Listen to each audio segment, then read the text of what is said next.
दोस्तों, आज हम इस वीडियो में आपके साथ डिस्कस करेंगे माइक्रोमीटर के द्वारा रीडिंग किस प्रकार से ली जाती है। एक आउटसाइड माइक्रोमीटर है, एक मीट्रिक माइक्रोमीटर है जिसका लिस्ट काउंट 0.01 मिलीमीटर होता है और इसमें हम एक कॉइन का जो डायमीटर है वो फाइंड आउट करेंगे कि कितना होता है। तो सबसे पहले माइक्रोमीटर के पार्ट के बारे में थोड़ा जान लेते हैं। ये इसका यू शेप का एक फ्रेम है जिसके ऊपर इसका जो लिस्ट काउंट है वो भी लिखा हुआ है 0.01 मिलीमीटर और इस माइक्रोमीटर की जो रेंज है 0 से लेके 25 mm भी इस पर अंकित की गई है।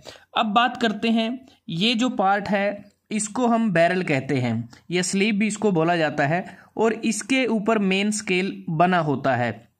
उसके बाद ये थिम्बल है।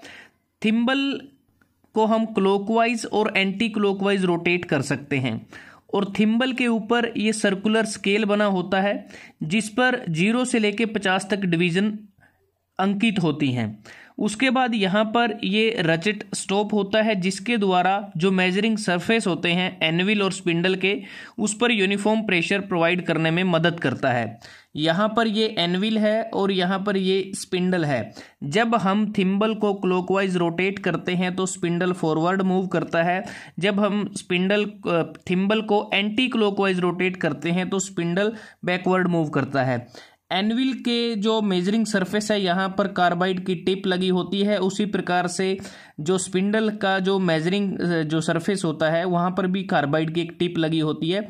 क्योंकि ये इसलिए लगाते हैं क्योंकि वो काफ़ी हार्ड मटेरियल होता है और बार बार मेजरिंग करने से ये जो है ये घिसे ना। अगर कोई दूसरा मटेरियल है तो वो घिस सकता है, लेकिन कार्बाइड की जो टिप है वो इतनी आसानी से घिस नहीं जाती। अब बात करते हैं कि इस कॉइन का जो डायमीटर है कैसे फाइंड आउट करेंगे।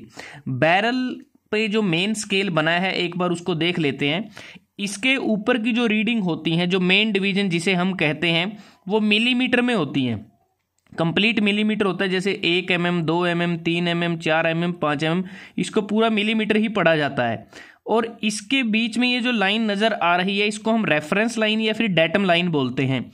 और इससे नीचे की जो डिवीज़न है जिसे हम सब डिवीज़न कहते हैं, ये ऊपर की जो दो मेन डिवीज़न होती हैं उसके बीच में इसको यहाँ पर अंकित किया गया है और इसको हम 0.5 mm इसको रीड करते हैं।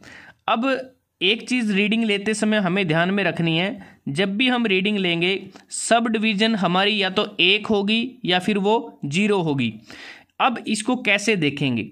सबसे पहले हमें मेन स्केल रीडिंग को देखना है। तो सबसे पहले हम अपर ग्रेजुएशन पर देखेंगे कि हमारी जो डिवीज़न है मेन डिवीज़न कितनी आई है। तो हमारी जो मेन डिवीज़न है वो यहाँ तक है, तो इसको देखें 20, 21, 22, 23 और 24। मेन डिवीज़न कितनी है? 24 mm।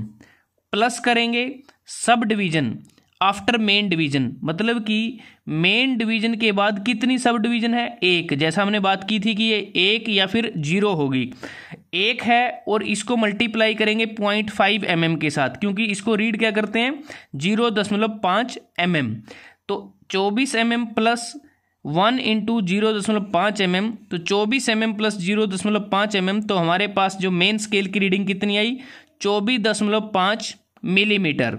उसके बाद हम थिम्बल पर सर्कुलर स्केल पर देखेंगे कि इसकी कौन सी डिवीज़न है जो रेफरेंस लाइन के साथ कंसाइड कर रही है या फिर मैच कर रही है।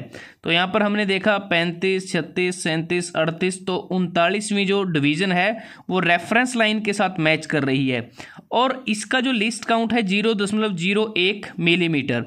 तो यहाँ पर जब हम सर्कुलर स्केल की रीडिंग लेंगे तो जो डिवीज़न हमारी आएगी जो मैच करेगी रेफरेंस लाइन के साथ, उसको हम लिस्ट काउंट के साथ मल्टीप्लाई करेंगे।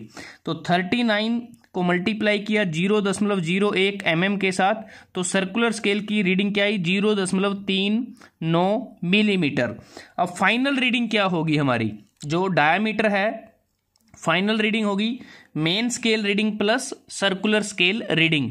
मेन स्केल रीडिंग कितनी है? 24.5 मिलीमीटर और सर्कुलर स्केल की रीडिंग है 0.39 मिलीमीटर। तो फाइनल रीडिंग हमारे पास आई 24.89 मिलीमीटर। तो यही इस कॉइन का डायामीटर है। तो दोस्तों आज हमने इस वीडियो में आपके साथ डिस्कस किया आउटसाइड माइक्रोमीटर के द्वारा जो रीडिंग है वो किस प्रकार से ली जाती है। अगर आपको ये वीडियो अच्छा लगा आप इसको लाइक कर सकते हैं, शेयर कर सकते हैं अपने दोस्तों के साथ, स्टूडेंट्स के साथ, और जल्दी हाजिर होते हैं एक नए वीडियो के साथ। तब तक के लिए धन्यवाद। आपका दिन शुभ रहे।